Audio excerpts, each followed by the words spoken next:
जय हिंद दोस्तों, एक बार फिर से हमारा YouTube channel yes R M education आप सभी को बहुत बहुत स्वागत है। जैसा कि हम लोग फिजिक्स का अभी तक ले 4 चैप्टर देख चुके हैं। अगला चैप्टर है गुरुत्वाकर्षण, ग्रेविटेशन। ठीक है, गुरुत्वाकर्षण ग्रेविटेशन। ये जो गुरुत्वाकर्षण चैप्टर है पूरी तरह से कहा जाता न्यूटन के एथी पे, ये बेस पे ही निर्भर है। गुरुत्वाकर्षण जो चैप्टर का नाम लिया था तो न्यूटन का फर्स्ट नाम आता है। ठीक है, चलिए जानते हैं गुरुत्वाकर्षण। स्टार्ट करने से पहले इसका इंडेक्स देख लेते हैं।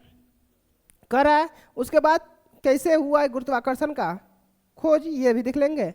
सबसे पहले सामान्य परिचय, गुरुत्व केंद्र, न्यूटन का सर्वात्रिक गुरुत्वाकर्षण नियम, गुरुत्वीय त्वरण एवं गुरुत्वाकर्षण नियम के संबंध देखा गया है, गुरुत्वीय विभव देखा गया, द्रव्यमान, भार, पृथ्वी के गुरुत्वीय त्वरण में परिवर्तन, वास्तविक भार तथा आभासी भार, लिफ्ट में आभासी भार, उपग्रह, अब है उपग्रह के प्रकार, प्राकृतिक उपग्रह और कृत्रिम उपग्रह। ठीक है, उसके बाद है सौरमंडल के ग्रह एवं उनके उपग्रह, पलायन वेग, केपलर के ग्रह संबंधी नियम। कहा जाता है कि जब कैम्ब्रिज यूनिवर्सिटी में न्यूटन पढ़ने गए थे 1661 ईस्वी में, ठीक है, और वहाँ पे फ्लैग, एक बीमारी फैल गया फ्लैग, जो कि 1665 में वो रिटर्न अपने घर आ गए। घर आए तो अपने बगीचे में बैठे थे, सेव के बगीचे में। कहाँ बैठे थे? सेव के बगीचे में। सेव के बगीचे में बैठे थे वहाँ पे, तो उनके ऊपर एक सेव गिर गया, उनके माथा पर एक सेव गिरा। तो वो सोचे कि ये सेव किस बल के कारण गिरा है। ठीक है, न्यूटन ने सोचा कि ये सेव किस बल के कारण गिरा, तो उस पर वो क्या करने लगे, मैंने खोज करने लगे। जब वो 1665 में वो अपने बगीचे में बैठे के सोच रहे थे, तो अब वो उसी पर जाके कैम्ब्रिज जब दोबारा गए तो वहाँ पे जाके अपना फिर से रिसर्च करने लगे। तो उन्हें रिसर्च करते करते 1687 में यानी 65 में वो यहाँ पे अपने से उनके माथा पर गिरा था, और 1687 में यानी 22 साल बाद वो क्या करते हैं, वो गुरुत्वाकर्षण सर्वात्रिक नियतांक का खोज करते हैं। ठीक है, जिसे कैपिटल जी जिसे बोलते हैं, उसका खोज करने के बाद पूरा एक चैप्टर के नाम से आ जाता है गुरुत्वाकर्षण। कौन नाम आता है? गुरुत्वाकर्षण, गुरुत्वाकर्षण ग्रेविटेशन, जो कि अपने में ये चैप्टर हर एक कोई भी एग्जाम बेसिस पे बहुत ही इंपॉर्टेंट, महत्वपूर्ण और मस्त है। ठीक है, यानी कह रहा है कि न्यूटन कब कैम्ब्रिज गए थे? 1661 में कैम्ब्रिज गए थे। कैम्ब्रिज गए थे 1661 में, और वापस आए थे 1665 में, यानी 4 साल में। यानी फ्लैग बीमारी फैल गया था, प्लेग बीमारी फैल गया था। ठीक है, और उनके जो बगीचा था, बगीचा में क्या उनके सर पे क्या गिरा? सेव गिरा। जब सेव गिरा तब से वो गुरुत्वाकर्षण के खोज में पड़ गए, और वही कहे कि जब वो सेव गिर सकता है तो को चंद्रमा क्यों नहीं गिर सकता? क्योंकि चंद्रमा क्या होता है? पृथ्वी का एक उपग्रह है, एक वही जो उपग्रह है चंद्रमा, तो उसको भी गिर जाना चाहिए चंद्रमा को। तो लेकिन वो क्या आता है, वो अपना अलग, वो ग्रेविटेशन की वजह से वो अपना अलग है। ठीक है, और ये ग्रेविटेशन की वजह से गिर जाता है, वो अपना राउंड लगाते रहता है। ठीक है, आगे देखते हैं। चलिए अब इसका हम लोग डिटेल से पढ़ते हैं। ठीक है, गुरुत्वाकर्षण के बारे में कह रहा है, ब्रह्मांड में स्थित सभी द्रव्यमान युक्त पिंड एक दूसरे को अपनी ओर आकर्षित करते हैं। ब्रह्मांड में स्थित सभी द्रव्यमान युक्त पिंड एक दूसरे को अपनी ओर क्या करते हैं? आकर्षित करते हैं। अब अपने द्रव्यमान के कारण इन पिंडों के द्वारा अन्य पिंडों पर आरोपित यह आकर्षण गुरुत्वाकर्षण बल क्या ग्रेविटेशनल फोर्स कहलाता है। यानी कह रहा है, यानी ब्रह्मांड में स्थित सभी द्रव्यमान युक्त पिंड यानी वस्तु एक दूसरे को अपनी ओर क्या करते हैं? आकर्षित करते हैं। अब अपने द्रव्यमान के कारण इन पिंडों के द्वारा अन्य पिंडों पर आरोपित यह आकर्षण गुरुत्वाकर्षण बल क्या कहलाता है? यानी आकर्षण बल क्या कहलाता है? गुरुत्वाकर्षण बल कहलाता है। तथा पिंडों की यह प्रकृति गुरुत्वाकर्षण कहलाती है। क्या कहलाती है? गुरुत्वाकर्षण कहलाती है। यह बल इतना क्षीण होता है कि अधिकांश मामलों में इसका मापन लगभग असंभव होता है।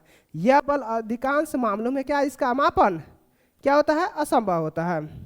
अब है ब्रह्मांड के अन्य पिंडों के समान पृथ्वी भी अन्य सभी पिंडों पर गुरुत्वाकर्षण बल पर आरोपित करती है। यानी कह रहा है ब्रह्मांड के अन्य पिंडों के समान पृथ्वी भी अन्य सभी पिंडों पर यानी गुरुत्वाकर्षण बल पर आरोपित करती है, जिसे गुरुत्व कहा जाता है। जिसे क्या कहा जाता है, गुरुत्व कहा जाता है, ग्रेविटी कहा जाता है। ठीक है, अब आते हैं गुरुत्वाकर्षण एवं गुरुत्व के उदाहरण कुछ जान लेते हैं। कह रहा है सूर्य एवं अन्य ग्रहों के गुरुत्वाकर्षण के कारण, सूर्य एवं अन्य ग्रहों के गुरुत्वाकर्षण के कारण ही सभी ग्रह लगभग वृत्ताकार एवं निश्चित कक्षाओं में सूर्य की परिक्रमा करते हैं। यानी जितने सारे ग्रह होते हैं सूर्य की क्या करते हैं, परिक्रमा करते हैं। क्या करते हैं, परिक्रमा करते हैं। पृथ्वी के गुरुत्व के प्रभाव से ही वर्षा की बूंदें नीचे गिरती है। यानी कह रहा है पृथ्वी के गुरुत्व के कारण ही जो वर्षा की बूंदें होती है वो क्या करती है, पृथ्वी पर गिरती है। ठीक है, और ऊपर की ओर फेंकी गई वस्तुएं पुनः पृथ्वी पर आती है। यानी कोई भी वस्तु अगर हम फेंकते हैं ऊपर, वो गुरुत्व के कारण ही क्या होती है, फिर से रिटर्न वापस आती है। ठीक है, अब है वस्तुतः वस्तुएं अथवा व्यक्ति हवा में तैरने के स्थान पर भूमि पर स्थिर रह पाते हैं। यानी गुरुत्व के कारण ही हम क्या होता है, यहाँ पे अस्थिर खड़े हैं। अगर गुरुत्वाकर्षण बल नहीं या गुरुत्व नहीं रहता तो क्या होता है, हम हवा में, वायुमंडल नहीं रहता तो हवा में तैरते रहते हैं। ठीक है, तथा नियंत्रित रूप से गति कर पाते हैं। अब है पृथ्वी के गुरुत्व एवं चंद्रमा के गुरुत्वाकर्षण के कारण ही चंद्रमा पर एक निश्चित कक्षा में पृथ्वी की परिक्रमा करता है। यानी कह रहा है पृथ्वी के गुरुत्व एवं चंद्रमा के गुरुत्वाकर्षण के कारण, किसके कारण, गुरुत्वाकर्षण के कारण ही चंद्रमा एक निश्चित कक्षा में पृथ्वी की क्या करता है, परिक्रमा करता है। अगर वहां भी गुरुत्वाकर्षण नहीं रहता है तो एक क्या करता है, वो चक्कर नहीं लगा पाता। ठीक है, चक्कर लगाने के लिए क्या जरूरी है, गुरुत्वाकर्षण बल की आवश्यकता है। अब आगे कह रहा है सूर्य, चंद्रमा एवं पृथ्वी के गुरुत्वाकर्षण की अंततः क्रिया के कारण पृथ्वी पर स्थित समुद्रों में ज्वार भाटा उत्पन्न होता है।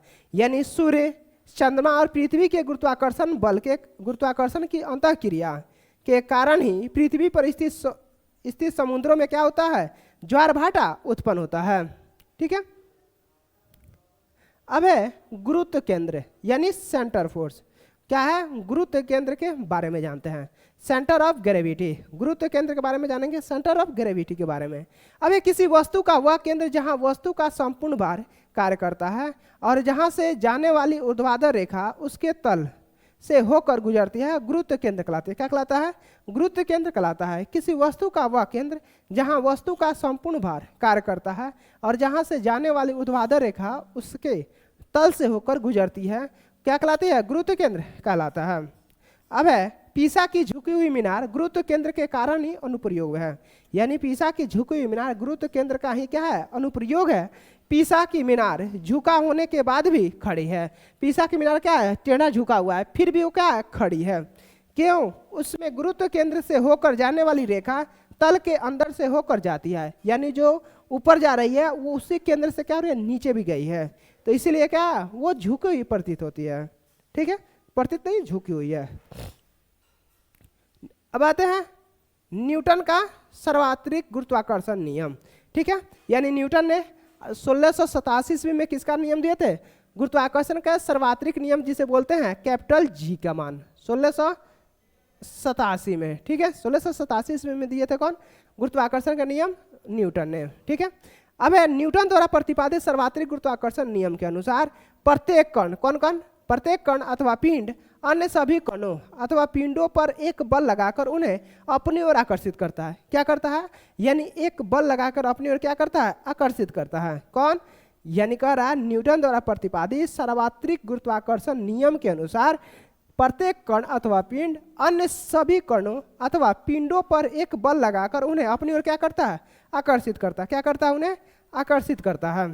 ठीक है, अब है किन्हीं दो पिंडों के मध्य प्रभावी आकर्षण बल, किन्हीं दो पिंडों के मध्य प्रभावी आकर्षण बल गुरुत्वाकर्षण बल उन दोनों पिंडों के द्रव्यमानों के गुणनफल का समानुपाती होता है।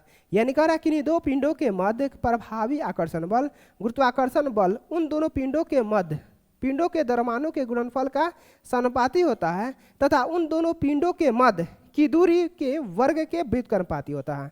यानी तथा उन दोनों पिंडों के मध्य की दूरी के वर्ग के क्या होता है, व्युत्क्रमानुपाती होता है। क्या होता है, व्युत्क्रमानुपाती होता है। अब कह रहा है माना कि दो पिंड वस्तुएं हैं, माना कि दो पिंड यानी दो वस्तुएं, माना कि दो वस्तुएं जिनमें से एक पिंड का द्रव्यमान m1 है, जिसका एक पिंड का द्रव्यमान m1 है तथा दूसरे वस्तु का द्रव्यमान क्या है, m2 है, तथा इन दोनों पिंडों के बीच की दूरी r है। इन दोनों पिंडों के बीच की दूरी क्या है, रेडियस यानी r है। ठीक है, तब न्यूटन के सर्वात्रिक गुरुत्वाकर्षण के नियम के अनुसार, ठीक है, तब गुरुत्वाकर्षण के सर्वात्रिक गुरुत्वाकर्षण नियम के अनुसार क्या है,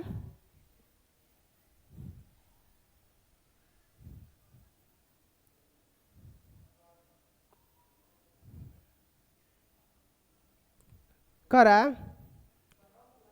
नियम के अनुसार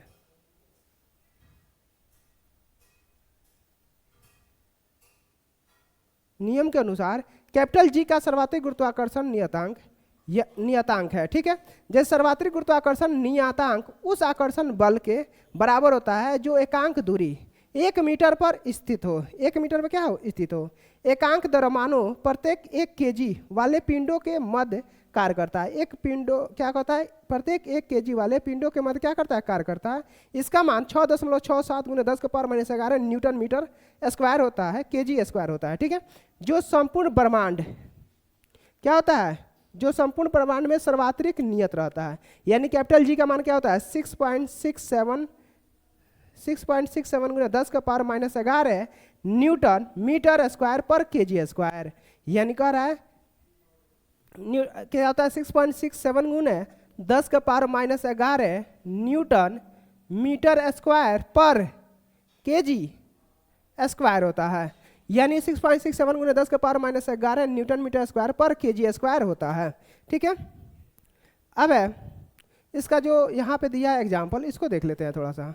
कह रहा है यानी दो गो अथी ले रहा है, मास ले रहा है, m1 मास और m2 मास। ठीक है, यानी यहाँ पे फोर्स लगा रहा है, आई पूरा का क्या हो गया, रेडियस हो गया। यानी कह रहा है दो पिंडों के मध्य कार्यरत गुरुत्वाकर्षण बल, दो पिंडों के मध्य कार्यरत बल प्रोपोर्शनल टू पिंड 1 का द्रव्यमान गुने पिंड 2 का द्रव्यमान। यानी कह रहा है दो पिंडों के मध्य कार्यरत गुरुत्वाकर्षण बल प्रोपोर्शनल टू पिंड 1 का द्रव्यमान गुने पिंड 2 का द्रव्यमान। यानी F proportional to m1 m2, यानी F proportional to m1 m2, यानी दो पिंडों के मध्य का कार्यरत गुरुत्वाकर्षण बल F प्रोपोर्शनल टू 1 दोनों पिंडों का मध्य की दूरी, दोनों पिंडों के मध्य की दूरी F proportional to 1/r², 1/r² equation, ये फर्स्ट हो गया। ठीक है, अब कह रहा है उपयुक्त दोनों कथनों के अनुसार F proportional to m1 m2/r², यानी F बराबर क्या हो गया, कैपिटल G m1 m2/r², ये कैपिटल जो है सर्वात्रिक नियतांक गुरुत्वाकर्षण नियतांक हो जाता है। ठीक है, चलिए अब आगे देखते हैं। अब आते हैं गुरुत्वीय क्षेत्र ग्रेविटेशनल फील्ड के बारे में जानते हैं। क्या देखेंगे, ग्रेविटेशनल फील्ड गुरुत्वीय क्षेत्र के बारे में। किसी पिंड के चारों ओर स्थित वह संपूर्ण क्षेत्र जिसमें उस पिंड के गुरुत्वाकर्षण बल का अनुभव किया जा सके, उस पिंड का गुरुत्वीय क्षेत्र कहलाता है। यानी कह रहा है किसी पिंड के चारों ओर स्थित वह संपूर्ण क्षेत्र जिसमें उस पिंड के गुरुत्वाकर्षण बल का अनुभव किया जा सके, उस पिंड को क्या कहते हैं, गुरुत्वीय क्षेत्र कहा जाता है। क्या कहा जाता है, गुरुत्वीय क्षेत्र कहा जाता है। गुरुत्वीय क्षेत्र की तीव्रता, अब है इंटेंसिटी ऑफ ग्रेविटेशनल फोर्स, यानी गुरुत्वीय क्षेत्र की तीव्रता के बारे में जानते हैं। गुरुत्वीय क्षेत्र की तीव्रता यानी किसी पिंड के गुरुत्वीय क्षेत्र में स्थित क्षेत्र में किसी बिंदु पर स्थित एकांक द्रव्यमान वाले पिंड पर कार्यरत बल की मात्रा को उस पिंड के गुरुत्वीय क्षेत्र की तीव्रता कहा जाता है। यानी कह रहा है किसी पिंड के गुरुत्वीय क्षेत्र में किसी बिंदु पर स्थित एकांक द्रव्यमान वाले पिंड पर कार्यरत बल की मात्रा को उस पिंड के गुरुत्वीय क्षेत्र की तीव्रता कहा जाता है। इसे I से दर्शाया जाता है, इसे I से दर्शाया जाता है तथा इसका मात्रक न्यूटन पर केजी होता है, न्यूटन पर केजी होता है। इसका मात्रक क्या होता है, न्यूटन पर केजी होता है। ठीक है,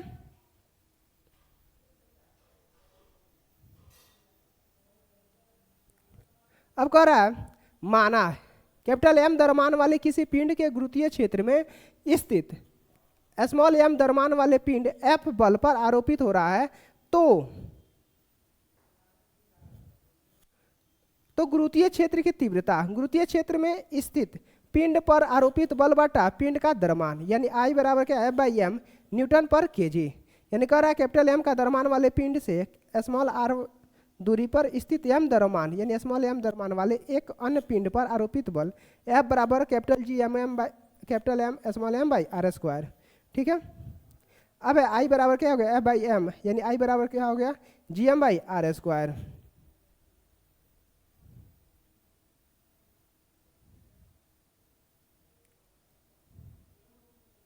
अब देखेंगे गुरुत्वीय त्वरण, क्या देखेंगे गुरुत्वीय ग्रेविटेशनल एक्सेलरेशन, गुरुत्वीय त्वरण के बारे में देख लेते हैं। कह रहा यानी गुरुत्वीय त्वरण ग्रेविटेशनल एक्सेलरेशन पृथ्वी की ओर स्वतंत्र रूप से गिरती हुई, पृथ्वी की ओर क्या है स्वतंत्र रूप से गिरती हुई सभी वस्तुओं में पृथ्वी के गुरुत्वीय बल के कारण एक त्वरण उत्पन्न होता है। यानी कोई वस्तु स्वतंत्र रूप से गिर रही है तो उसमें एक त्वरण उत्पन्न होता है जिसे गुरुत्वीय त्वरण कहते हैं। क्या कहते हैं गुरुत्वीय त्वरण कहते हैं। अर्थात पृथ्वी पर स्वतंत्र रूप से गिरती हुई किसी वस्तु के वेग में होने वाली वृद्धि। ठीक है, यानी कह रहा है पृथ्वी पर स्वतंत्र रूप से गिरती हुई किसी वस्तु के वेग में होने वाली वृद्धि गुरुत्वीय त्वरण कहलाती है। क्या कहलाती है गुरुत्वीय त्वरण कहलाती है। इसे स्मॉल जी द्वारा दर्शाया जाता है, इसे स्मॉल जी द्वारा दर्शाया जाता है। स्मॉल जी का मान क्या होता है 9.8 मीटर पर सेकेंड, मीटर पर सेकेंड होता है, लगभग 10 मीटर पर सेकेंड लिया जाता है अति के लिए यानी न्यूमेरिकल बनाने के लिए। अब एक गुरुत्वीय त्वरण वस्तु के रूप आकार तथा द्रव्यमान पर निर्भर नहीं करता है। यानी गुरुत्वीय जो त्वरण होता है वस्तु के रूप आकार तथा द्रव्यमान पर निर्भर नहीं करता है। स्मॉल जी का मान भिन्न भिन्न ग्रहों उपग्रहों एवं आकाशीय पिंडों के लिए भिन्न भिन्न होता है। यानी कह रहा है स्मॉल जी का मान भिन्न भिन्न ग्रहों उपग्रहों एवं आकाशीय पिंडों के लिए भिन्न भिन्न होता है। पृथ्वी की सतह से ऊपर अथवा नीचे की ओर जाने पर जी का मान घटता है।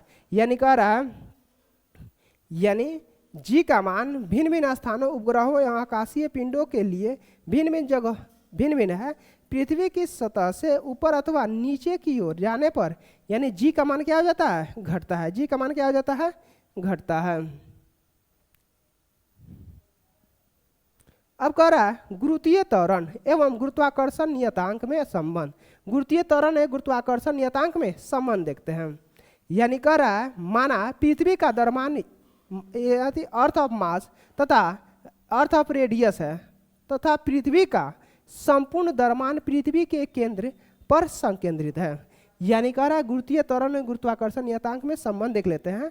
यानी कह रहा है माना पृथ्वी का द्रव्यमान यानी अर्थ ऑफ मास तथा अर्थ ऑफ रेडियस है।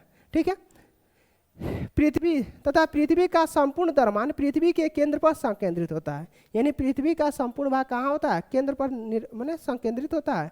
माना स्मॉल एम द्रव्यमान का एक पिंड पृथ्वी की सतह पर स्थित है। न्यूटन के सर्वात्रिक गुरुत्वाकर्षण नियम के अनुसार पृथ्वी तथा उस पिंड के मध्य आकर्षण बल का मान यानी F बराबर capital G M E M by R E square. ठीक है, ये जो फॉर्मूला है हमेशा न्यूमेरिकल में पूछते रहता है। ठीक है, अब है अगला पॉइंट कह रहा है गुरुत्वाकर्षण बल F के कारण ही गुरुत्वीय त्वरण उत्पन्न होता है। यानी गुरुत्वाकर्षण बल के कारण ही गुरुत्वीय त्वरण क्या होता है उत्पन्न होता है। ठीक है, न्यूटन के द्वितीय गति नियम के अनुसार, न्यूटन का द्वितीय गति नियम के अनुसार ठीक है क्या कहता है न्यूटन का द्वितीय नियम क्या वहां से प्राप्त है बल का व्यंजन प्राप्त होता है। ठीक है, यानी कह रहा है न्यूटन का द्वितीय यानी बल बराबर द्रव्यमान गुणे त्वरण F बराबर एम जी एम इंटू जी, यहाँ जी का गुरुत्वीय त्वरण है F बराबर एम जी यानी capital G into M E M by R E square. ठीक है, यानी कट कटाया क्या आ जाएगा जी बराबर G M E by R E square. ठीक है, यानी कह रहा है प्रत्येक पिंड अथवा ग्रह का द्रव्यमान एवं त्रिज्या भिन्न भिन्न है। यानी प्रत्येक पिंड का द्रव्यमान एवं त्रिज्या क्या होता है भिन्न भिन्न होता है, इसलिए उसके गुरुत्वीय त्वरण का मान भी भिन्न भिन्न होता है। इसलिए उसके गुरुत्वीय त्वरण का मान भी क्या होता है भिन्न भिन्न होता है। ठीक है, अब है गुरुत्वीय त्वरण यानी स्मॉल जी का मान किसी वस्तु के भार पर निर्भर नहीं करता है। गुरुत्वीय त्वरण जी का मान किसी वस्तु के भार पर क्या करता है, निर्भर नहीं करता है। अर्थात यदि एक समान ऊंचाई से अलग अलग भार वाले पिंडों को गिराया जाए तो वे पृथ्वी की सतह पर आदर्श परिस्थितियों में वायुमंडल का घर्षण शून्य नगण्य मानते हुए एक साथ पहुंचेंगे।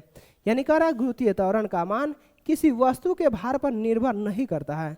गुरुत्वीय त्वरण यानी जी का मान, स्मॉल जी का मान क्या होता है, किसी वस्तु के भार पर निर्भर नहीं करता है। अर्थात यदि एक समान ऊंचाई से अलग अलग वाले पिंडों को गिराया जाए तो वे पृथ्वी की सतह पर आदर्श परिस्थितियों में एक साथ पहुंचेंगे। ठीक है, अगला पॉइंट कहता है स्मॉल जी का मान पृथ्वी की सतह पर अधिकतम तथा चंद्रमा पर जी का मान पृथ्वी के गुरुत्वीय त्वरण का 1/6 गुना होता है।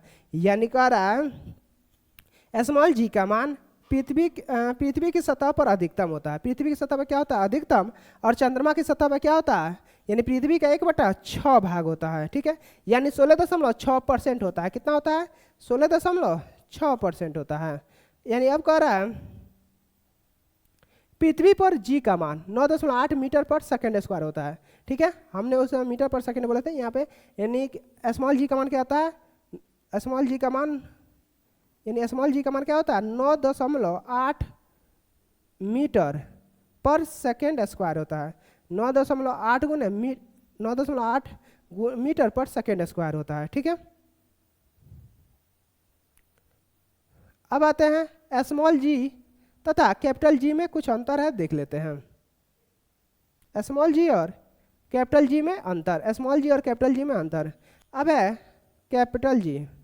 स्मॉल जी गुरुत्वीय त्वरण के प्रदर्शित करता है। यानी स्मॉल जी क्या करता है, यानी स्मॉल जी गुरुत्वीय त्वरण को प्रदर्शित करता है और कैपिटल जी गुरुत्वाकर्षण नियतांक को प्रदर्शित करता है। स्मॉल जी गुरुत्वीय त्वरण को प्रदर्शित करता है और कैपिटल जी नियतांक यानी गुरुत्वाकर्षण नियतांक को प्रदर्शित करता है। स्मॉल जी का मान भिन्न भिन्न स्थानों पर भिन्न भिन्न होता है। कैपिटल जी का मान संपूर्ण ब्रह्मांड में सर्वत्र एक समान होता है। यानी कैपिटल जी का मान क्या होता है, कभी बदलता नहीं है। स्मॉल जी का मान चंद्रमा पर अलग होता है, पृथ्वी पर अलग होता है।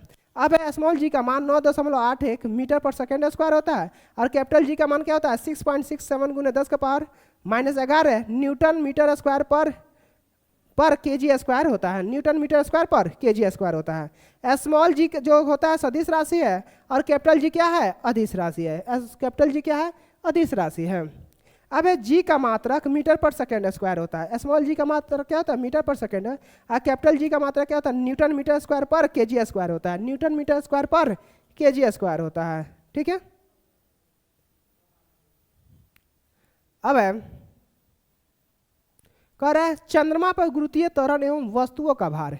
चंद्रमा पर गुरुत्वीय त्वरण एवं वस्तुओं का भार यानी चंद्रमा की सतह पर गुरुत्वीय त्वरण यानी 1.625 गुने मीटर पर सेकेंड स्क्वायर होता है। चंद्रमा की सतह पर गुरुत्वीय त्वरण यानी 1.625 मीटर पर सेकेंड स्क्वायर होता है, जो पृथ्वी के गुरुत्वीय त्वरण का लगभग 1/6 भाग यानी 16.6% होता है। यानी कह रहा है चंद्रमा की सतह पर गुरुत्वीय त्वरण 1.625 मीटर पर सेकेंड होता है और वहीं पृथ्वी के गुरुत्वीय त्वरण का मान कितना होता है, 1/6 भाग यानी 16.6% होता है। अब वस्तुओं का भार गुरुत्वीय त्वरण के समानुपाती होता है। यानी वस्तुओं का भार जो होता है गुरुत्वीय त्वरण का क्या होता है, समानुपाती होता है। इसलिए चंद्रमा पर वस्तुओं का भार पृथ्वी पर उसके भार की तुलना में 16.6% अर्थात 1/6 होता है। ठीक है, यानी 16.6% का मतलब 1/6 होता है। कहाँ, यानी पृथ्वी पर चंद्रमा का भार। ठीक है, पृथ्वी पर सर्वाधिक है, चंद्रमा पर 1/6 होता है, पृथ्वी का 1/6 होता है। ठीक है, अब गुरुत्वीय विभव क्या है, ग्रेविटेशनल पोटेंशियल। करा गुरुत्वीय विभव ग्रेविटेशनल पोटेंशियल के बारे में देख लेते हैं।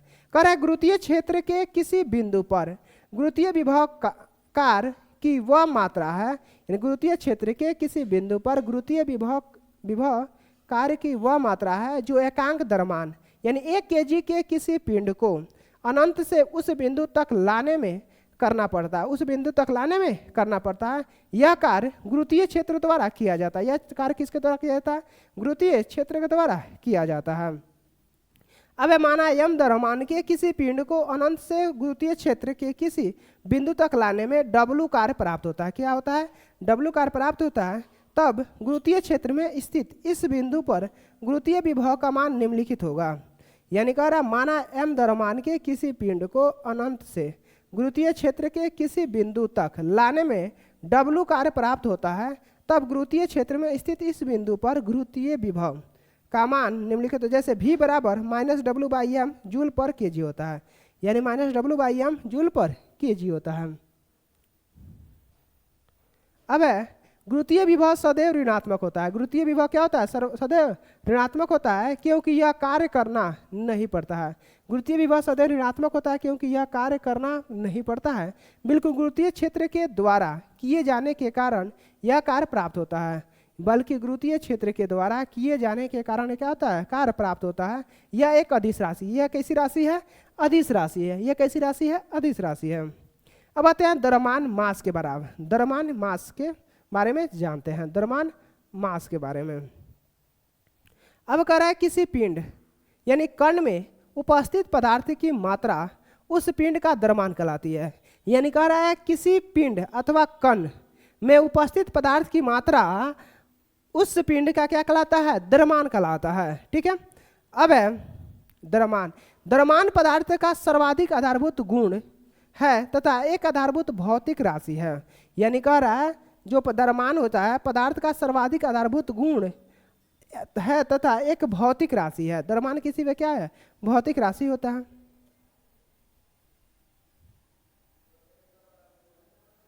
अब है अगला पॉइंट कह रहा है यानी किसी पिंड का द्रव्यमान कभी भी शून्य नहीं हो सकता। यानी कह रहा है किसी वस्तु का द्रव्यमान कभी भी क्या हो सकता है? शून्य नहीं हो सकता। ठीक है। द्रव्यमान एक अदिश राशि है। द्रव्यमान कैसी राशि है? अदिश राशि है जिसका SI मात्रा किलोग्राम होता है, kg होता है। यानी द्रव्यमान कैसी राशि है? अदिश राशि है। किसी भी वस्तु का द्रव्यमान क्या हो सकता है? शून्य नहीं हो सकता है। अब सामान्यतः किसी पिंड का द्रव्यमान कभी भी परिवर्तित नहीं होता है। सामान्यतः किसी पिंड का द्रव्यमान कभी भी परिवर्तित नहीं होता है, परंतु नाभिकीय अभिक्रियाओं के दौरान जब किसी पदार्थ की अत्यंत सूक्ष्म मात्रा बृहत ऊर्जा में परिवर्तित होती है तब उस पदार्थ को द्रव्यमान में कमी आ जाती है। उस पदार्थ के द्रव्यमान में क्या आ जाती है? कमी आ जाती है। यानी कह रहा है सामान्यतः किसी पिंड का द्रव्यमान कभी भी परिवर्तित नहीं होता है, परंतु नाभिकीय अभिक्रियाओं के दौरान जब किसी पदार्थ की अत्यंत सूक्ष्म मात्रा बृहत ऊर्जा में परिवर्तित होती है तब उस पदार्थ का द्रव्यमान कुछ कमी आ जाती है। अब 4 आधारभूत बल, चलिए देख लेते हैं। 4 आधारभूत बल, 4 फंडामेंटल फोर्स, 4 फंडामेंटल फोर्स। ठीक है। अब बल जिन कणों के मध्य बल लगता है, ठीक है, और परास उसके जानेंगे। उसके बाद सापेक्ष शक्ति के बारे में जानेंगे। ठीक है। अब पहला है गुरुत्वाकर्षण बल। क्या है? गुरुत्वाकर्षण बल। वे सभी कणों जिनमें द्रव्यमान होता है, यानी जो भी कण उसमें द्रव्यमान होता है, क्या है? यानी जिनके कणों के मध्य बल लगता है उसमें क्या होता है? द्रव्यमान भी लगता है। यह गुरुत्वाकर्षण बल है। ये इसका जो परास होता है, जिनमें कण होता है, जिनमें द्रव्यमान होता है, उनके परास क्या होता है? अनंत होता है। ठीक है। ये जो सापेक्ष शक्ति है अत्यधिक क्षीण से अत्यधिक क्षीण तक जाएगा। दूसरा है क्षीण बल यानी वीक फोर्स। ठीक है। क्वार्ट्स एवं लेप्टॉन्स, क्वार्क्स एवं लेप्टॉन्स होता है। वीक और क्षीण बल का होता है क्वार्क्स एवं लेप्टॉन्स होता है। ये कम दूरी तक होता है। क्या होता है? कम दूरी तक होता है। अब विद्युत चुंबकीय बल जो होता है विद्युत आवेशित कण होता है। विद्युत चुंबकीय बल जो होता है विद्युत आवेशित कण होता है। इसका जो परास होता है क्या होता है? अंत होता है। इसका परास क्या होता है? अंत होता है, अनंत होता है। ठीक है।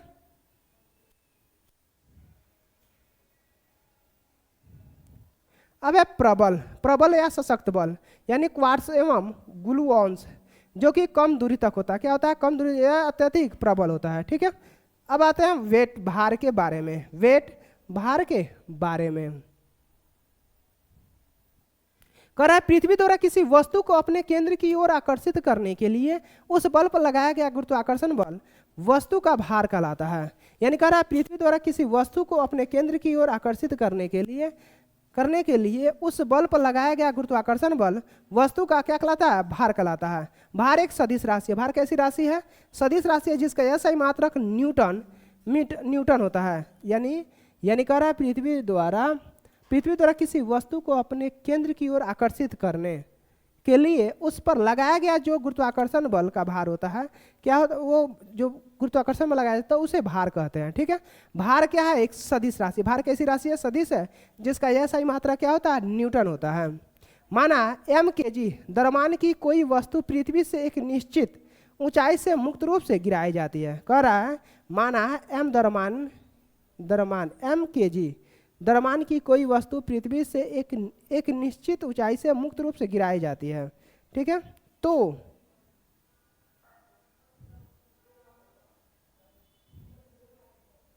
कह रहा है पृथ्वी की ओर स्वतंत्र रूप से गिरती हुई वस्तु का भार वस्तु पर पृथ्वी द्वारा आरोपित आकर्षण बल। ठीक है, यानी W बराबर capital G earth of mass by R square. ठीक है, इसका फॉर्मूला W बराबर G/m/r² होता है, जहां ये शब्द दिया है। अब कह रहा है अगला पॉइंट, किसी वस्तु का भार उस वस्तु के द्रव्यमान तथा पृथ्वी के गुरुत्वीय त्वरण के गुणनफल के बराबर होता है। कह रहा है किसी वस्तु का भार उस वस्तु के द्रव्यमान तथा पृथ्वी के गुरुत्वीय त्वरण के गुणनफल के क्या होता है? बराबर होता है, यानी W बराबर mg होता है। W बराबर क्या होता है? mg होता है। अब है अगला पॉइंट कह रहा है यद्यपि वस्तु का द्रव्यमान सदैव एक समान रहता है, यानी कह रहा है यदि वस्तु का द्रव्यमान क्या एक समान रहता है, परंतु वस्तु के स्थान में परिवर्तन के साथ पृथ्वी के केंद्र से उसकी दूरी में परिवर्तन होता है। यानी कह रहा है वस्तु का द्रव्यमान सदैव एक समान रहता है, परंतु वस्तु के स्थान में परिवर्तन के साथ पृथ्वी के केंद्र से उसकी दूरी में परिवर्तन होता है। उसकी दूरी में क्या होता है? परिवर्तन होता है। तब गुरुत्वीय त्वरण का मान भी परिवर्तित होता है। तब गुरुत्वीय त्वरण का मान भी क्या हो जाता है? परिवर्तित होने लगता है। इसलिए वस्तु का भार स्थान के सापेक्ष परिवर्तनशील होता है। इसलिए वस्तु का जो भार होता है स्थान के सापेक्ष परिवर्तनशील होता है। पृथ्वी के केंद्र पर गुरुत्वीय त्वरण का मान शून्य होगा, इसलिए वस्तु का भार भी शून्य होगा। इसलिए वस्तु का भार भी क्या हो जाएगा? शून्य हो जाएगा। ठीक है,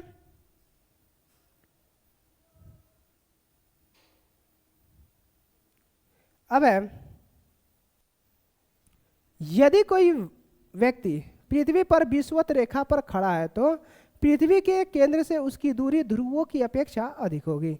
यानी कह रहे यदि कोई व्यक्ति पृथ्वी पर विषुवत रेखा पर खड़ा है तो पृथ्वी के केंद्र पर उसकी दूरी ध्रुवों की गति क्या हो जाए? ध्रुवों की अपेक्षा अधिक होगी। ठीक है, और इसलिए उसका भार विषुवत रेखा पर कम तथा ध्रुव पर अधिक होगा। यानी इसलिए उसका भार विषुवत रेखा पर कम तथा ध्रुवों पर क्या होगा? अधिक होगा। ध्रुव पर क्या हो जाएगा?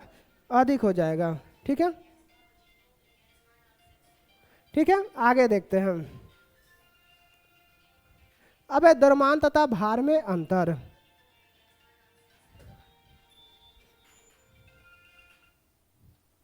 द्रव्यमान तथा भार में अंतर देख लेते हैं।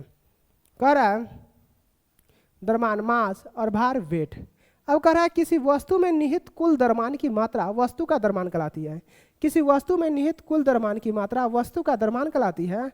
भार जो है जिस गुरुत्वीय बल से पृथ्वी किसी वस्तु को अपने केंद्र की ओर खींचती है तो वह वस्तु का भार कहलाता है। यानी भार जो ये मास द्रव्यमान जो होता है किसी वस्तु में निहित कुल द्रव्यमान की मात्रा वस्तु का द्रव्यमान कहलाता है। भार जो होता है जिस गुरुत्वीय बल से पृथ्वी किसी वस्तु को अपने केंद्र की ओर खींचता है तो वस्तु का भार कहलाता है। ठीक है, अब किसी वस्तु का द्रव्यमान सभी स्थानों पर एक समान होता है। किसी वस्तु का द्रव्यमान सभी स्थानों पर एक समान होता है और भार जो होता है वस्तु का भार भिन्न भिन्न स्थानों पर भिन्न भिन्न होता है। क्या होता है? भिन्न भिन्न स्थानों पर भिन्न भिन्न होता है। ठीक है, भिन्न भिन्न स्थानों पर भिन्न भिन्न होता है। ठीक है, अब है द्रव्यमान एक अदिश राशि है। द्रव्यमान कैसा है? अदिश राशि है। भार एक सदिश राशि है। द्रव्यमान एक सदिश राशि है और भार क्या है? एक अदिश राशि है। अब है द्रव्यमान का मापन भौतिक तुला द्वारा किया। द्रव्यमान का मापन किसके द्वारा किया जाता है? भौतिक तुला द्वारा किया जाता है। भार का मापन कमानीदार तुला द्वारा किया जाता है और भार का मापन किसके द्वारा? कमानीदार तुला द्वारा किया जाता है। किसी स्थान पर G का मान शून्य होने पर भी द्रव्यमान का परिणाम अपरिवर्तित रहता है। यानी कह रहा है किसी स्थान पर स्मॉल g का मान शून्य होने पर भी द्रव्यमान का परिणाम क्या होता है? अपरिवर्तित रहता है। किसी स्थान पर स्मॉल g का मान शून्य होने पर वस्तु का भार शून्य हो जाता है, वस्तु का भार क्या हो जाता है, शून्य हो जाता है। ठीक है, अब देखते हैं पृथ्वी के गुरुत्वीय त्वरण में परिवर्तन। पृथ्वी के गुरुत्वीय त्वरण में परिवर्तन देख लेते हैं। कह रहा है पृथ्वी के गुरुत्वीय त्वरण में परिवर्तन कुछ होता है। गुरुत्वीय त्वरण यानी स्मॉल जी का मान पृथ्वी के भिन्न भिन्न स्थानों पर भिन्न भिन्न होता है। गुरुत्वीय त्वरण जो होता है, गुरुत्वीय त्वरण का मान पृथ्वी के भिन्न भिन्न स्थानों पर भिन्न भिन्न होता है। यह पृथ्वी के केंद्र से उस स्थान की दूरी यानी त्रिज्या पर निर्भर करता है। यानी कह रहा है गुरुत्वीय त्वरण का मान पृथ्वी के भिन्न भिन्न स्थानों पर भिन्न भिन्न होता है। यह पृथ्वी के केंद्र से उस स्थान की त्रिज्या पर निर्भर करता है। ठीक है, अगला पॉइंट कह रहा है पृथ्वी पर जी का मान भूमध्य रेखा पर सबसे कम तथा ध्रुवों पर सबसे अधिक होता है। यानी कह रहा है पृथ्वी पर जी का मान भूमध्य रेखा पर सबसे कम तथा ध्रुवों पर सबसे अधिक होता है। इसके दो प्रमुख कारक है। पहला है पृथ्वी की आकृति, दूसरा है पृथ्वी की घूर्णन गति। दूसरा है पृथ्वी की घूर्णन गति। आगे कह रहा है पृथ्वी पूर्णतः गोल नहीं है। पृथ्वी कैसा है, पूर्णतः गोल नहीं है। यह ध्रुवों पर कुछ चपटी है। ध्रुवों पर कैसी है, कुछ चपटी है। पृथ्वी का व्यास ध्रुवों पर कम तथा भूमध्य रेखा पर लगभग 42 किलोमीटर अधिक होता है। क्या होता है, 42 किलोमीटर तक क्या होता है, अधिक होता है। अब एक गुरुत्वीय त्वरण के अनुसार स्मॉल जी बराबर कैपिटल जी सहित MEM/RE² होता है। कैपिटल जी बराबर जी सहित ME/RE², यानी स्मॉल जी बराबर जी यानी गुरुत्वाकर्षण नियतांक इंटू ME यानी earth of mass by earth of radius का स्क्वायर होता है। ठीक है, अब अर्थात जी का मान पृथ्वी के द्रव्यमान तथा त्रिज्या पर निर्भर करता है। यानी जी का मान जो होता है पृथ्वी के द्रव्यमान और त्रिज्या पर क्या करता है, निर्भर करता है। गुरुत्वीय त्वरण पृथ्वी की त्रिज्या के वर्ग के व्युत्क्रमानुपाती होता है। गुरुत्वीय त्वरण जो होता है पृथ्वी के त्रिज्या के वर्ग के व्युत्क्रमानुपाती होता है। चूंकि भूमध्य रेखा पर रेडियस का मान सर्वाधिक होता है, यानी पृथ्वी की त्रिज्या का मान क्या होता है, सर्वाधिक होता है, इसलिए यहाँ जी का मान क्या होता है, न्यूनतम हो जाता है। जहाँ रेडियस जहाँ ज़्यादा होगा वहाँ जी का मान क्या हो जाएगा, कम होता जाएगा। इस परिस्थिति इसके विपरीत ध्रुवों पर यानी पृथ्वी की त्रिज्या का मान कम होने के कारण जी का मान में क्या होता है, अधिकतम हो जाता है। यह अगर हम ध्रुवों पर यानी क्या करेंगे, यानी पृथ्वी की त्रिज्या का मान कम होने के कारण जी का मान क्या हो जाएगा, अधिक होता है। ठीक है, अब कह रहा है आगे कह रहा है पृथ्वी अपने अक्ष के परितः एक निश्चित कोणीय वेग से घूर्णन करती है। पृथ्वी अपने अक्ष के परितः एक निश्चित कोणीय वेग से घूर्णन करती है। जब कोई वस्तु पृथ्वी की सतह पर रखी होती है, तो वह वस्तु भी पृथ्वी के साथ साथ उसी कोणीय वेग से आर त्रिज्या के पथ पर घूमती है। आर त्रिज्या के पथ पर क्या करती है, घूमती है। वृत्ताकार पथ का केंद्र घूर्णन अक्ष पर निर्भर होता है। वृत्ताकार पथ का केंद्र घूर्णन अक्ष पर क्या करता है, स्थित होता है। इसके लिए आवश्यक अभिकेंद्रीय बल ω²R पृथ्वी के गुरुत्वाकर्षण बल अथवा गुरुत्वीय त्वरण से प्राप्त होता है। गुरुत्वाकर्षण बल तथा गुरुत्वीय त्वरण से प्राप्त होता है। ठीक है,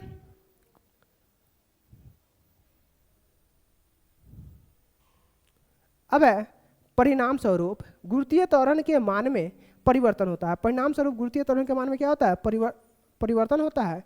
और परिवर्तन गुरुत्वीय त्वरण को आभासी तथा गुरुत्वीय त्वरण कहा जाता है। यानी कर रहा है गुरुत्वीय त्वरण के मान में क्या होता है, परिवर्तन होता है। और परिवर्तित गुरुत्वीय त्वरण को आभासी गुरुत्वीय त्वरण कहा जाता है। आभासी गुरुत्वीय त्वरण कहा जाता है जिसे जी डैश से दर्शाया जाता है। किससे दर्शाया जाता है, जी डैश से दर्शाया जाता है। अब जी डैश बराबर g minus RE ω² cos square theta cos square. ठीक है, अब जहाँ ओमेगा क्या है, कोणीय वेग, लैम्डा क्या है, पृथ्वी के अक्षांश को प्रदर्शित करता है। ठीक है, वो लैम्डा है, cos स्क्वायर लैम्डा। या भूमध्य रेखा पर गुरुत्वीय त्वरण, भूमध्य रेखा पर गुरुत्वीय त्वरण, भूमध्य रेखा पर जहाँ लैम्डा बराबर 0 डिग्री तथा पर पृथ्वी की त्रिज्या अधिकतम और रेडियस RE होता है, इसलिए गुरुत्वीय त्वरण बराबर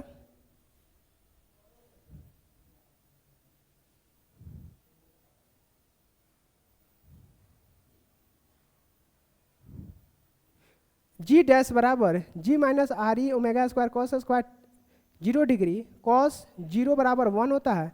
यानी क्या हो जाएगा, कट कटा के जी आर यानी earth of radius omega square न्यूनतम मान हो जाएगा। अर्थात भूमध्य रेखा पर गुरुत्वीय त्वरण क्या होता है, न्यूनतम होता है।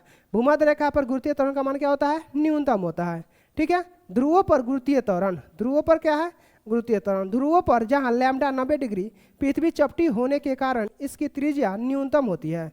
यानी कह रहा है पृथ्वी चपटी होने के कारण इसकी त्रिज्या क्या होती है, न्यूनतम होती है। इसलिए गुरुत्वीय त्वरण, इसलिए गुरुत्वीय त्वरण यानी जी डैश बराबर g earth of radius omega square cos 90 degree, यानी कॉस 90 क्या होता है, 0, यानी जी माइनस 0 यानी जी यानी अधिकतम मान हो जाएगा। जब कॉस 90 पे होगा तो उसका मान 0 होता है, तो जी जब तो उसका मान क्या हो जाएगा, अधिकतम। यानी ध्रुवों पर गुरुत्वीय त्वरण का मान क्या हो जाएगा, अधिकतम। जी का मान ध्रुवों पर क्या हो जाएगा, अधिकतम हो जाएगा। ठीक है, गुरुत्वीय त्वरण का मान। अब है पृथ्वी तल से ऊपर तथा नीचे गुरुत्वीय त्वरण। पृथ्वी तल से ऊपर तथा नीचे गुरुत्वीय त्वरण के बारे में जान लेते हैं। कह रहा है पृथ्वी तल से ऊपर तथा नीचे, पृथ्वी तल हो गया, इसके ऊपर और इसके नीचे क्या है, गुरुत्वीय त्वरण।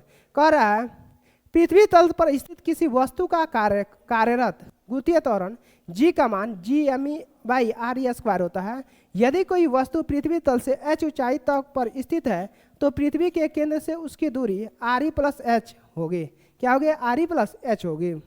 अब इस प्रकार उस वस्तु पर प्रभावी गुरुत्वीय त्वरण जी डैश का मान G M E by R E plus H square होगा, जो कि समान गुरुत्वीय त्वरण जी के मान से कम होगा, जो कि समान गुरुत्वीय त्वरण जी के मान से क्या होगा, कम होगा।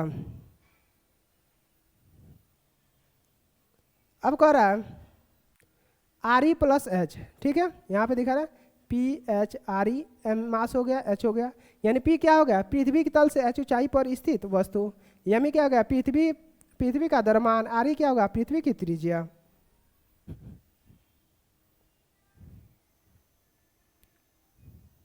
अब है इसी प्रकार यदि कोई वस्तु पृथ्वी तल से नीचे डी गहराई पर स्थित है तो यदि इसी प्रकार यदि कोई वस्तु पृथ्वी तल से नीचे डी गहराई से स्थित हो तो पृथ्वी के केंद्र से उसकी दूरी आर ई माइनस डी होगी तथा उस वस्तु पर प्रभावी गुरुत्वीय त्वरण यानी जी बराबर G M S M E by R E minus D square होता है, जहाँ R E minus D, M S बराबर आर ई माइनस डी त्रिज्या वाले पृथ्वी के गोले का द्रव्यमान है।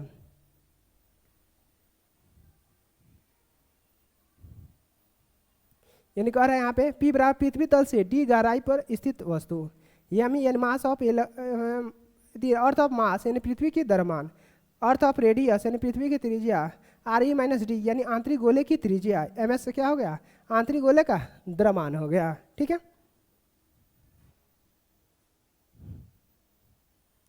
अब कह रहा है इस प्रकार पृथ्वी के तल से एच डी गहराई पर स्थित वस्तु का प्रभावी गुरुत्वीय त्वरण जी डैश का मान भी जी से कम होगा, जी डैश का मान भी क्या होगा, जी से कम होगा।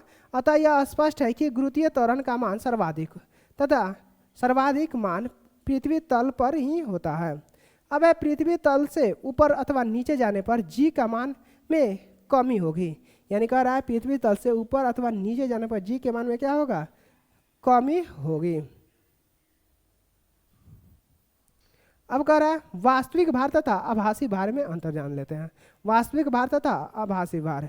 अब कह रहा है पृथ्वी द्वारा किसी वस्तु पर आरोपित गुरुत्वाकर्षण बल उस वस्तु का भार कहलाता है। कह रहा है पृथ्वी द्वारा किसी वस्तु पर आरोपित व गुरुत्वाकर्षण बल उस वस्तु का भार कहलाता है। अब यदि वस्तु पृथ्वी तल पर स्थित है, यदि वस्तु पृथ्वी तल पर स्थित है तथा उस पर गुरुत्वाकर्षण बल के अतिरिक्त अन्य कोई बल कार्य नहीं कर रहा है तो उसका भार वास्तविक भार कहलाता है। उसका भार क्या कहलाएगा, वास्तविक भार कहलाएगा। W बराबर एम जी, यानी वास्तविक भार बराबर जहाँ G 9.8 मीटर पर सेकेंड स्क्वायर होता है।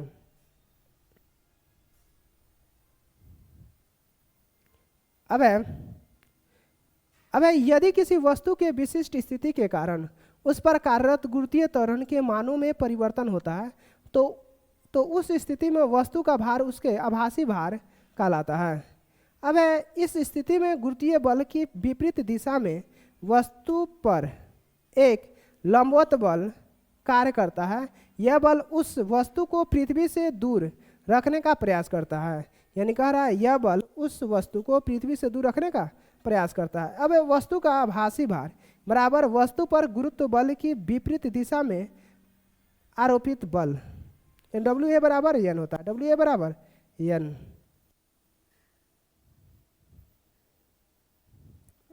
कह रहा है लिफ्ट में आभासी भार यानी एपरेंट वेट इन लिफ्ट। यदि कोई व्यक्ति लिफ्ट में खड़ा है तथा पहला लिफ्ट विराम अवस्था में है तो वह व्यक्ति आभासी भार उसके वास्तविक भार के बराबर होगा। यानी कह रहा है यदि लिफ्ट विरामावस्था में है तो व्यक्ति का आभासी भार जो होगा उसके वास्तविक भार के क्या होगा, बराबर होगा। अब क्योंकि इस स्थिति में व्यक्ति पर पृथ्वी के गुरुत्व बल के विपरीत लगने वाले बल का मान गुरुत्व बल के समान ही होता है। यानी कह रहा है क्योंकि इस स्थिति में व्यक्ति पर पृथ्वी के गुरुत्व बल के विपरीत लगने वाले बल का मान गुरुत्व बल के समान ही होता है। कह रहा है डब्ल्यू ए बराबर एन, ये बराबर एम जी बराबर डब्ल्यू, यानी आभासी भार बराबर वास्तविक भार, आभासी भार बराबर वास्तविक भार। ठीक है। अब दूसरा कह रहा है यानी यदि लिफ्ट ए त्वरण से ऊपर की ओर गतिमान हो रही है, यानी कोई लिफ्ट है ये ऊपर की ओर जा रही है, ठीक है, भार तो गतिमान हो रही है तो वस्तु का भार बढ़ा हुआ प्रतीत होगा। वस्तु का भार बढ़ा हुआ क्योंकि डब्ल्यू ए बराबर एम इंटू जी प्लस ए होगा। तीसरा कह रहा है यदि लिफ्ट ए त्वरण से नीचे की ओर गतिमान हो तो यदि लिफ्ट ए त्वरण से नीचे की ओर गतिमान हो तो वस्तु का भार घटा हुआ प्रतीत होगा। वस्तु का भार क्या होगा, घटा हुआ प्रतीत होगा क्योंकि डब्ल्यू डैश बराबर एम इंटू जी माइनस ए, एम इंटू जी माइनस ए। चौथा कह रहा है यदि लिफ्ट एक समान वेग से ऊपर नीचे गति करे तो यदि लिफ्ट एक समान वेग से ऊपर नीचे गति करे तो व्यक्ति के भार में कोई परिवर्तन नहीं होगा। यदि लिफ्ट एक समान वेग से ऊपर नीचे गति करे तो व्यक्ति के भार में कोई परिवर्तन नहीं होगा।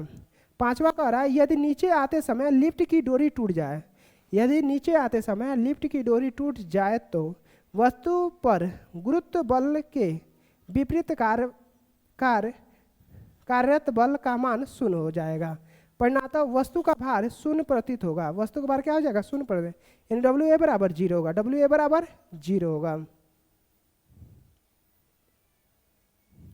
अब चौथा कह रहा है यदि नीचे उतरते समय लिफ्ट जी से अधिक त्वरण से गति करे तो लिफ्ट में बैठा व्यक्ति ऊपर उठकर लिफ्ट की छत से टकरा जाएगा। यदि नीचे उतरते समय लिफ्ट जी से अधिकतम त्वरण से गति करे तो लिफ्ट में बैठा व्यक्ति ऊपर उठकर लिफ्ट की छत में क्या हो जाएगा, टकरा जाएगा। अब उपग्रह सैटेलाइट, उपग्रह सैटेलाइट कह रहा है ग्रह के चारों ओर परिक्रमा करने वाले खगोलीय पिंड उपग्रह कहलाते हैं। अब इन ग्रहों के चारों ओर परिक्रमा करने वाले खगोलीय पिंड उपग्रह कहलाते हैं। जो पिंड पृथ्वी के चारों ओर परिक्रमा करते हैं वे भू उपग्रह कहलाते हैं। ठीक है। उपग्रह ठीक उसी प्रकार ग्रहों की परिक्रमा करते हैं जिस प्रकार ग्रह सूर्य की परिक्रमा करते हैं। यानी क्या कर रहा है, उपग्रह ठीक उसी प्रकार परिक्रमा करते हैं जिस प्रकार ग्रह सूर्य की परिक्रमा करते हैं। अब है उपग्रहों के प्रकार। कह रहा है प्राकृतिक उपग्रह, कृत्रिम उपग्रह।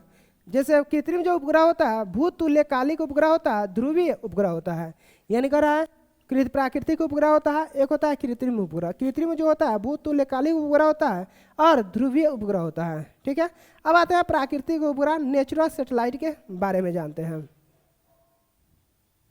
नेचुरल सैटेलाइट, प्राकृतिक उपग्रह, वे उपग्रह जो प्राकृतिक रूप से निर्मित हुए हैं, वे उपग्रह जो प्राकृतिक रूप से निर्मित हुए हैं तथा किसी ग्रह के परितः एक निश्चित कक्षा में परिक्रमा करते हैं, एक निश्चित कक्षा में परिक्रमा करते हैं, प्राकृतिक उपग्रह कहलाते हैं।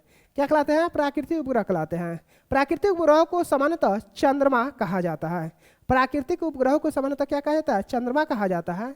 यद्यपि चंद्रमा शब्द का उपयोग पृथ्वी के एकमात्र उपग्रह के लिए किया जाता है। यानी चंद्रमा शब्द का उपयोग पृथ्वी के एकमात्र उपग्रह के लिए किया जाता है, एकमात्र उपग्रह के लिए किया जाता है। अब करें उपग्रहों का कक्षीय वेग एवं आवर्तकाल। उपग्रहों का कक्षीय वेग एवं आवर्तकाल के बारे में जानते हैं। उपग्रह पृथ्वी से जितना अधिक दूर ऊंचाई पर स्थापित है उसका कक्षीय वेग उतना ही अधिक होगा। यानी कह रहा है उपग्रह पृथ्वी से जितना अधिक दूरी यानी ऊंचाई पर स्थित है उसका कक्षीय वेग उतना ही अधिक होगा, अर्थात उपग्रह का कक्षीय वेग पृथ्वी से उपग्रह की ऊंचाई पर निर्भर करता है। यानी पृथ्वी से उपग्रह की ऊंचाई पर क्या करता है, निर्भर करता है। अब एक ही कक्षा में स्थापित भिन्न भिन्न द्रव्यमान वाले उपग्रहों का कक्षीय वेग एक समान होता है। यानी एक ही कक्षा में स्थापित भिन्न भिन्न द्रव्यमान वाले उपग्रहों का कक्षीय वेग एक समान होता है, अर्थात कक्षीय वेग उनके द्रव्यमान पर निर्भर नहीं करता है। ये जो कक्षीय वेग होता है उसके द्रव्यमान पर क्या होता है, निर्भर नहीं करता है। अब कह रहा है उपग्रह परिक्रमण काल, पृथ्वी का चक्कर लगाने में लगा समय। उपग्रह परिक्रमण काल यानी पृथ्वी का चक्कर लगाने में लगा समय पृथ्वी से उपग्रह की ऊंचाई पर निर्भर है। यानी पृथ्वी से उपग्रह की ऊंचाई पर क्या करता है, निर्भर करता है। पास स्थित उपग्रह का परिक्रमण काल कम तथा दूर स्थित उपग्रह का परिक्रमण क्या होता है, अधिक होता है। ठीक है। अब आते हैं सौरमंडल के ग्रह एवं उनके उपग्रह के बारे में जान लेते हैं। कह रहा है सौरमंडल के ग्रह एवं उनके उपग्रह। सौरमंडल, ठीक है। बुध और शुक्र के क्या होते हैं, नहीं होते हैं। बुध और शुक्र के उपग्रह क्या है, नहीं है। और ये पृथ्वी का एक ही उपग्रह कौन है, चंद्रमा। पृथ्वी का एक ही उपग्रह कौन है, चंद्रमा। और मंगल, मार्स जिसे बोलते हैं, इसके दो गो है, फोबोस और डीमोस। मंगल के कौन है, फोबोस और डीमोस है। मंगल के दो गो उपग्रह कौन है, फोबोस और डीमोस। बृहस्पति, जुपिटर, जिसके कौन है 95 गो हैं, यूरोप, कैलिस्टो और आदि हैं। ठीक है, बृहस्पति के उपग्रह हैं। शनि के हमेशा ऊपर नीचे होता रहता है, 146 गो है। मिमास, टेथिस और आदि होते हैं। मिमास, टेथिस आदि होते हैं। और उनका को है 27 गो, और उनको को है 27 गो, और उनके को है 27 गो उपग्रह हैं। इसमें सबसे है टाइटेनिया, ओबेरॉन आदि। वरुण का को है 14 गो, ट्राइटन और प्रोटियस। ट्राइटन और प्रोटियस, ठीक है। अब आते हैं कृत्रिम उपग्रह के बारे में। आर्टिफिशियल इंटेलिजेंस, आर्टिफिशियल सैटेलाइट, यानी ऐसे उपग्रह जो मानव निर्मित है तथा विभिन्न प्रकार की सूचनाओं के एकत्रण एवं संचार सुविधाओं के लिए पृथ्वी के ऊपर निश्चित कक्षाओं में स्थापित किए गए हैं। यानी कह रहा है ऐसे उपग्रह जो मानव निर्मित है तथा विभिन्न प्रकार की सूचनाओं एकत्रण एवं संचार सुविधाओं के लिए पृथ्वी को ऊपर निश्चित कक्षाओं में स्थापित किए गए हैं, कृत्रिम उपग्रह कहलाता है। क्या कहलाता है, कृत्रिम उपग्रह कहलाता है। अब है प्रेक्षण, उद्देश्य तथा परिक्रमण कक्षाओं के आधार पर कृत्रिम उपग्रहों को 2 श्रेणियों में वर्गीकृत किया गया। कितने श्रेणियों में, 2 श्रेणियों में वर्गीकृत किया गया है। पहला है भूतुल्यकालिक उपग्रह। कौन है, भूतुल्यकालिक उपग्रह। भूतुल्यकालिक उपग्रह यानी पृथ्वी की विषुवत वृत्त के तल में किसी कक्षा में स्थापित उपग्रह को जिसका आवर्तकाल पृथ्वी के अपने अक्ष पर घूर्णन करने के आवर्तकाल के बराबर हो, भूतुल्यकालिक उपग्रह कहलाते हैं। यानी कह रहा है पृथ्वी के विषुवत वृत्त के तल में किसी कक्षा में स्थापित उपग्रह को जिसका आवर्तकाल पृथ्वी के अपने अक्ष पर घूर्णन करने के आवर्तकाल के बराबर हो, भूतुल्यकालिक उपग्रह कहलाते हैं। इनका आवर्तकाल लगभग 24 घंटा होता है। इनका आवर्तकाल कितना होता है, 24 घंटे का होता है। ये पृथ्वी के किसी स्थान से देखने पर स्थिर प्रतीत होते हैं। ये पृथ्वी के किसी स्थान से देखने पर क्या होता है, स्थिर प्रतीत होते हैं। ठीक है। अब कह रहा है भूतुल्यकालिक एवं भू स्थिर कक्षाओं की पृथ्वी से ऊंचाई लगभग 35,786 किलोमीटर यानी 36,000 किलोमीटर होता है। यानी कह रहा है भूतुल्यकालिक और भू स्थिर कक्षाओं की पृथ्वी से ऊंचाई लगभग कितना 36,000 किलोमीटर होती है। भारत द्वारा प्रक्षेपित यानी IRNSS Indian regional navigation satellite system के 7 उपग्रहों में से 3 भू स्थिर यानी IRNSS, IC, IG तथा 4 भूतुल्यकालिक उपग्रह IRNSS 1A, 1B, 1D और 1E उपग्रह हैं। ठीक है। अब आगे देखते हैं भूतुल्यकालिक उपग्रहों के उपयोग। अब दूरदर्शन प्रसारण में, मौसम पूर्वानुमान प्रणाली में, नेविगेशन आदि आते हैं। भूतुल्यकालिक उपग्रहों के उपयोग में दूरदर्शन प्रसारण में, मौसम पूर्वानुमान प्रणाली में, नेविगेशन आदि आते हैं। नेविगेशन आदि आते हैं। अब आते हैं ध्रुवीय उपग्रह के यानी पोलर सैटेलाइट के बारे में जानेंगे। पोलर सैटेलाइट यानी ये उपग्रह ध्रुवों के परितः उत्तर दक्षिण दिशा में पृथ्वी की परिक्रमा करते हैं। यानी जो ये पोलर जो है ध्रुवीय उपग्रह, ये ध्रुवों के उत्तर दक्षिण दिशा में क्या करता है, पृथ्वी की परिक्रमा करते हैं। ध्रुवीय ग्रहों को पृथ्वी तल से 500 से 800 किलोमीटर की ऊंचाई पर स्थित कक्षा में स्थापित किया गया। कितना से 500 से 800 किलोमीटर ऊंचाई पर क्या किया, स्थापित किया गया है। इन उपग्रहों का वर्तकाल लगभग 1000 मिनट होता है। इन उपग्रहों का वर्तकाल लगभग कितना होता है, 1000 मिनट होता है। ठीक है, अब आते हैं ध्रुवीय उपग्रहों के उपयोग। इन उपग्रहों का उपयोग सुदूर संवेदन, मौसम विज्ञान तथा पर्यावरणीय अध्ययनों के लिए किया जाता है। यानी ध्रुवीय उपग्रहों का उपयोग सुदूर संवेदन, रिमोट सेंसिंग, मौसम विज्ञान तथा पर्यावरण संबंधी अध्ययनों में किया जाता है। ठीक है,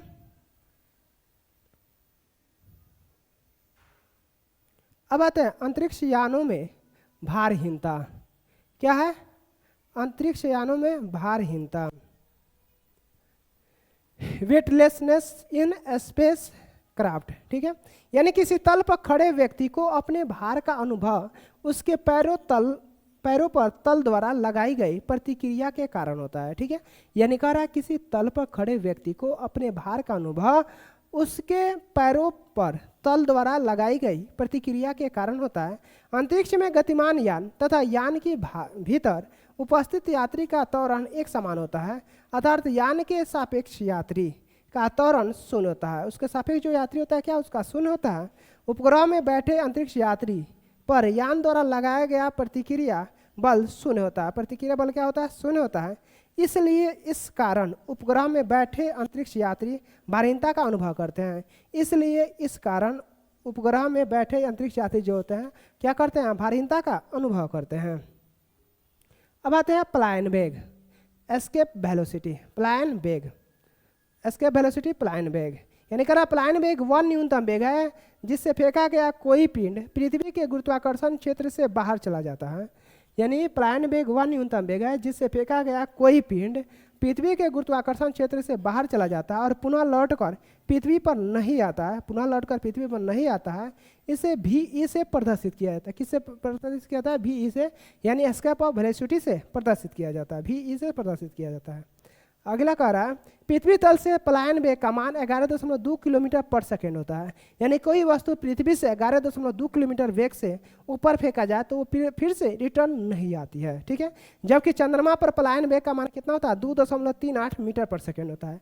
और वही चंद्रमा, पृथ्वी से चंद्रमा पर कोई वस्तु फेंकते हैं 2.38 मीटर पर सेकेंड से, तो तब भी वो रिटर्न नहीं आएंगे, जो कि पृथ्वी तल के पलायन वेग की अपेक्षा अत्यंत कम है। जो कि पृथ्वी तल की पलायन वेग की अपेक्षा क्या है, बहुत कम है। यही कारण है कि चंद्रमा पर गैसीय अणु ठहर नहीं पाते हैं, और यही कारण है कि चंद्रमा पर क्या है, गैसीय अणु ठहर नहीं पाते हैं। परिणाम स्वरूप चंद्रमा पर वायुमंडल का अभाव पाया जाता है, और चंद्रमा पर क्या पाया जाता है, वायुमंडल का अभाव पाया जाता है। अब आते हैं केपलर के ग्रह संबंधी गति के नियम। केपलर के जो ग्रह संबंधी नियम है उसको अब हम लोग देख लेते हैं।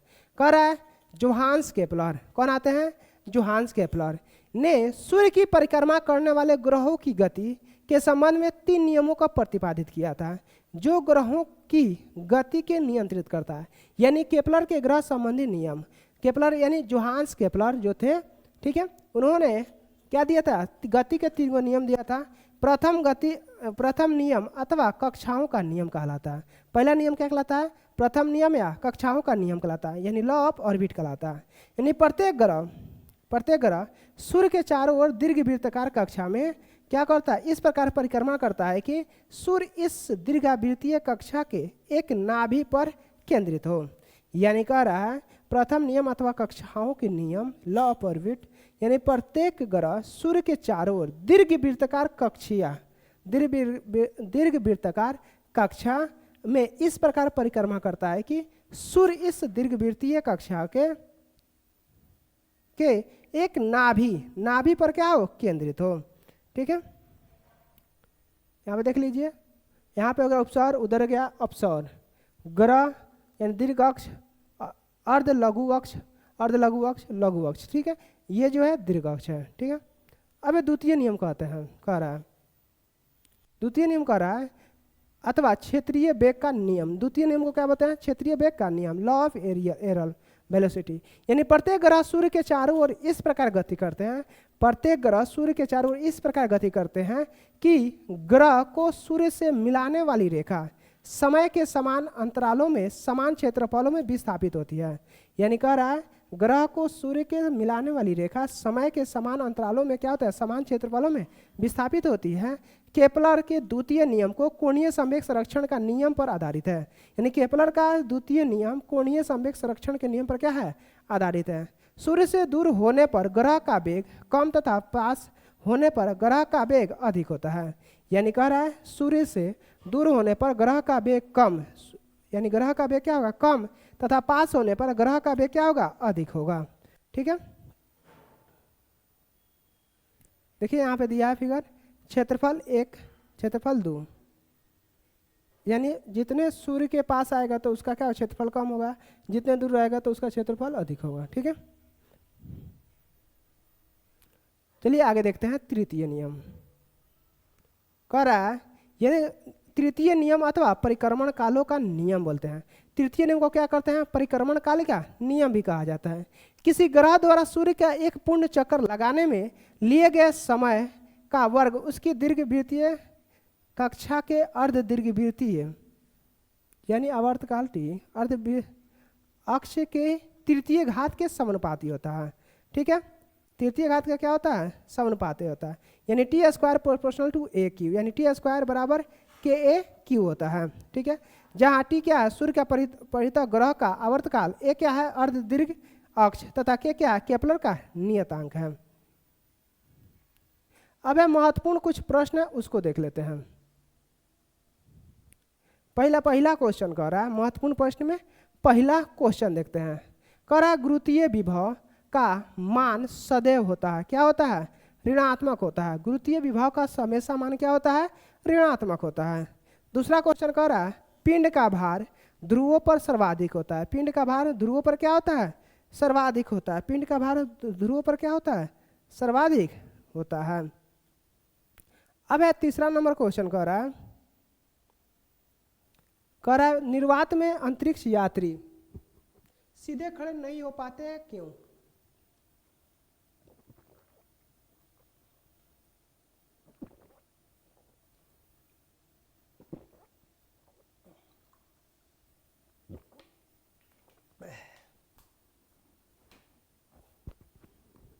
कह रहा है निर्वात में अंतरिक्ष यात्री सीधे खड़े नहीं हो पाते, क्यों? क्यों नहीं हो पाते हैं? गुरुत्व नहीं होता है। क्या नहीं होता है? वहाँ पे गुरुत्व नहीं होता है। अब है चौथा नंबर क्वेश्चन कर रहा है पृथ्वी का प्लान वेग कितना होता है? 11.2 किलोमीटर पर सेकेंड।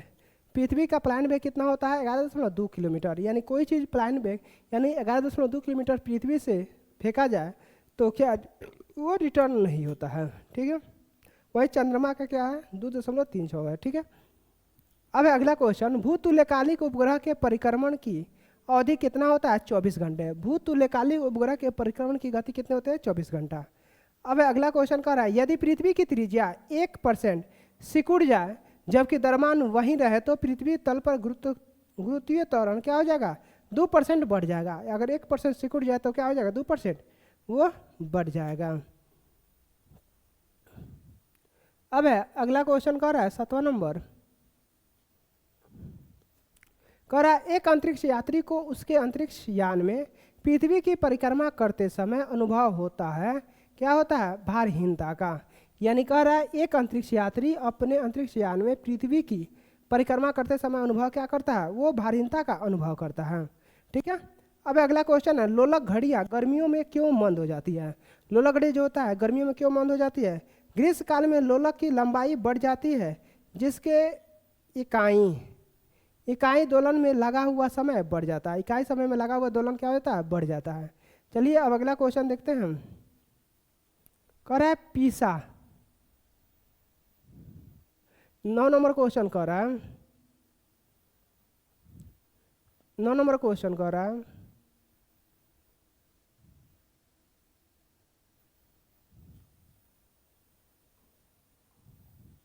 पीसा की झुकी हुई मीनार क्यों नहीं गिरती है?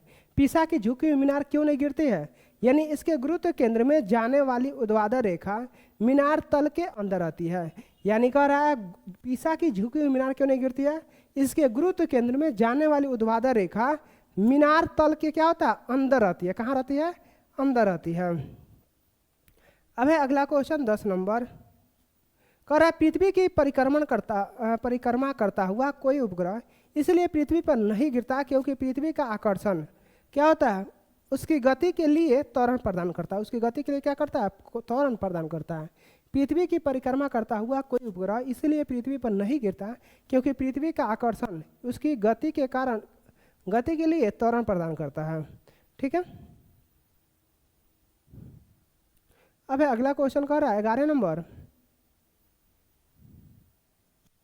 यानी चंद्रमा पर कोई वायुमंडल नहीं है क्योंकि ऑप्शन नंबर डी है, इस पर गैस के अणुओं का पलायन वेग वर्ग भूमध्य वर्ग माध्य मूल से कम होता है। इस पर गैसों का अणुओं का पलायन वेग वर्ग माध्य मूल पर क्या करता है? कम होता है। ठीक है। अब अगला क्वेश्चन कह रहा है, यदि कोई उपग्रह पृथ्वी तल से अति निकट किसी कक्षा में परिक्रमा कर रहा है तो उसका कक्षीय वेग निर्भर करता है। किस पर निर्भर करता है? पृथ्वी की त्रिज्या पर निर्भर करता है। यानी कह रहा है यदि कोई उपग्रह पृथ्वी तल के अति निकट किसी कक्षा में परिक्रमा कर रहा है तो उसका कक्षीय वेग निर्भर करता है। किस पर निर्भर करता है? पृथ्वी की त्रिज्या पर निर्भर करता है। किस पर निर्भर करता है? पृथ्वी की त्रिज्या पर। अब अगला क्वेश्चन, ऊंचाई से स्वतंत्र रूप से गिरती हुई वस्तु का भार होता है क्या होता है? शून्य। ऊंचाई से स्वतंत्र रूप से गिरती हुई वस्तु का भार क्या होता है? शून्य होता है। ठीक है। कोई चीज ऊंचाई से गिराया जाता है तो उसका भार क्या होता है? शून्य होता है। अब है अगला क्वेश्चन, जब भू स्थिर उपग्रह छोड़ा जाता है तब यह गति क्या हो जाता है? भूमध्य रेखा पर पश्चिम से पूर्व की ओर हो जाता है। यानी जब भू स्थिर उपग्रह छोड़ा जाता है तब यह गति करता है। कैसा गति करता है? भूमध्य रेखा पर पश्चिम से पूर्व की ओर, भूमध्य रेखा पर पश्चिम से पूर्व की ओर गति करता है। अब अगला क्वेश्चन कर रहा है, अब निम्न को सुमेलित कीजिए, यानी मिलान करना है। ठीक है। मिलान करते हैं। कह रहा है कि वस्तु का भार अधिकतम होता है। किस पर होता है? वस्तु का भार अधिकतम, यानी कह रहा है 3, यानी किस पर होता है? पृथ्वी की सतह पर। वस्तु का भार अधिकतम कहाँ होता है? पृथ्वी की सतह पर। वस्तु का भार घटता है, कहाँ घटता है? पृथ्वी की सतह से ऊंचाई में वृद्धि से, पृथ्वी की सतह से ऊंचाई में वृद्धि पर। इसी तरह वस्तु का भार बढ़ता हुआ प्रतीत होता है। किस पर करता है? जब वस्तु चंद्रमा की ओर शून्य बिंदु पर गतिमान होता है। जब वस्तु चंद्रमा की ओर शून्य बिंदु पर क्या होता है? गतिमान होता है। वस्तु का भार शून्य होता है कहाँ? शून्य बिंदु पर। वस्तु का भार शून्य कब होता है? शून्य बिंदु पर क्या होता है? वस्तु का भार शून्य होता है। ठीक है। अब अगला क्वेश्चन देख रहे हैं, कह रहा है एक व्यक्ति कृत्रिम उपग्रह में भारहीनता का अनुभव करता है। एक व्यक्ति कृत्रिम उपग्रह में क्या करता है? भारहीनता का अनुभव करता है क्योंकि पृथ्वी के कारण लगा हुआ आकर्षण बल क्या होता है? ऑप्शन नंबर सी, अभिकेंद्रीय बल के बराबर होता है। यानी कह रहा है एक व्यक्ति कृत्रिम उपग्रह में भारहीनता का अनुभव करता है क्योंकि पृथ्वी के कारण लगा हुआ आकर्षण बल अभिकेंद्रीय बल के बराबर होता है। किसके बराबर होता है? अभिकेंद्रीय बल के बराबर होता है।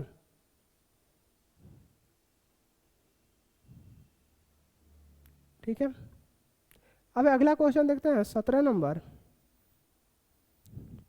भारहीनता होती है क्या होती है? ऑप्शन नंबर ए है, गुरुत्वाकर्षण की शून्य स्थिति में। भारहीनता कब होती है? गुरुत्वाकर्षण की शून्य स्थिति में। अब 18 नंबर क्वेश्चन है, दो उपग्रह पृथ्वी के चारों ओर समान वृत्तीय पथ में गति कर रहे हैं। दो उपग्रह पृथ्वी के चारों ओर समान वृत्तीय पथ में गति कर रहे हैं, तब उनके समान होने की प्रतिबंध है।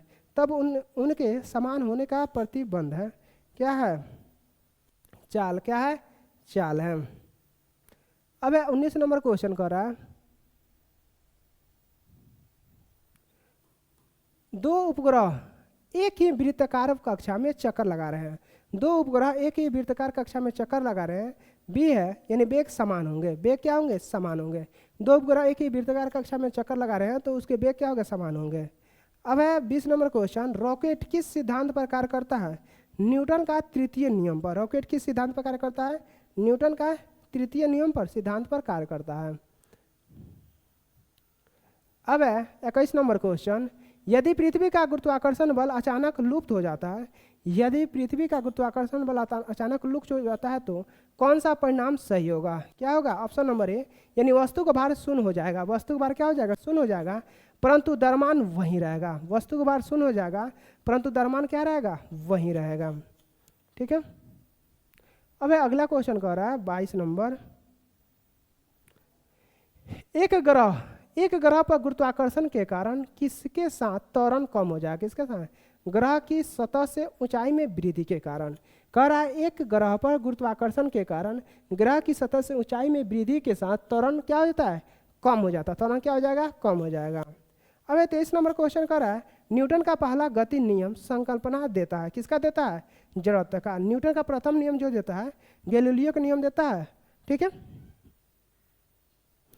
अब अगला चैप्टर है द्रव के समान गुण, जो कि अगला वीडियो में देखेंगे। Thank you for watching, like share and subscribe.